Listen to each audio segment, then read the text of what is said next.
জনাব তারেক রহমান, আপনি এটা কি করলেন? আজকে যদি বস্তি থেকে কিছু লোক ভাড়া না করে আমিরের জামাতের পিছনে লেলিয়ে না দিতেন, তাহলে হয়তো আপনার সম্মানটা বজায় থাকতো। ইসলামী ছাত্র শিবির আপনাকে প্রথম থেকে সম্মান দিয়ে আসছে, কিন্তু আজকে সেটা উল্টে দিলেন আপনি। আপনি আমিরের জামাতের পিছনে কিছু তুচ্ছ তাচ্ছিল্য ভাষা শিখিয়ে দিয়ে আহ, ঢাকা বিশ্ববিদ্যালয়ে মিছিল করিয়েছেন।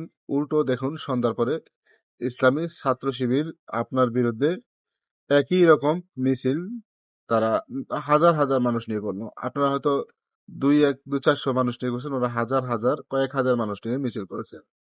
তো আমার মনে হয় যে এখানে আপনি, বিশেষ করে আপনি বাহির থেকে আসার পর থেকেই এরকম সমস্যাগুলো একের পর এক বেড়েই যাচ্ছে। আগে এরকম ছিল না, প্রতিহিংসাও ছিল না তেমন একটা।